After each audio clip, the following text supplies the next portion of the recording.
I'm Scott Rains, Church of God missionary, and I was in Nepal ministering during the earthquake. In Nepal, they have their church services on Saturday. So it was Saturday morning. I was in the middle of my sermon, and as I was speaking and the overseer was translating, the room began to shake, and it became so violent, so fast that both he and I fell to the ground, were knocked to the ground.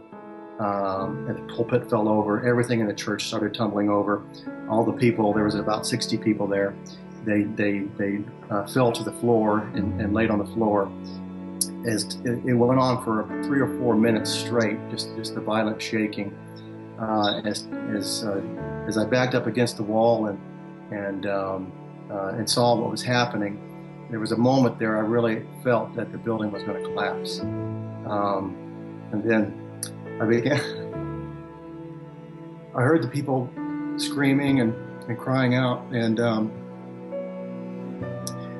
of course I couldn't understand them speaking in their language, but then I heard them speaking in tongues, and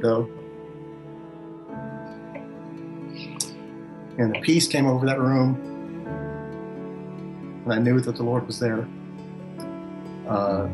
The amazing thing is that the Church of God has 42 churches that are spread throughout the country of Nepal. And as the reports came in throughout the day to the overseer, there was nobody that was injured.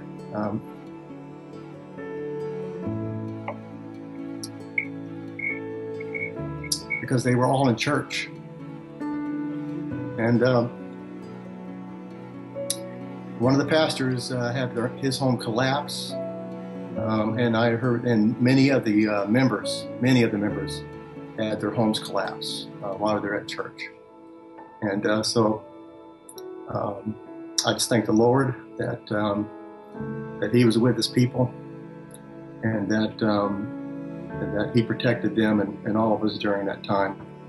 The needs are great there right now. I was there an additional day. It took another day and a half before I was able to get out. There was no power, no running water, no internet. Cell towers were down. Communication was difficult, and people were just out sleeping in the open fields. People's homes that had been destroyed and collapsed, they were sleeping in the fields, and even people that had modern homes that were built to withstand earthquakes, they were sleeping in the fields because of a tremendous amount of fear and terror that had struck the entire city of Kathmandu, where I was. They can't get enough water in there for the people, so that was already a problem, and now there's no water. Getting access to food is very difficult. All the shops, all the stores, everything was closed, everything was shut down. And so the need is tremendous right now. The people are sleeping in the streets and in the fields, and then they need help. And if there's anything that you could do to help, then I would ask you to do so. The church, the number of Christians in Nepal is less than 1%, in fact, 0.7%. And I believe that this horrible event, that God can take it and use it for His good to reach people that are shaken in their faith, and God's going to use the people that He has in place there to make a difference, but they need help. They need your help.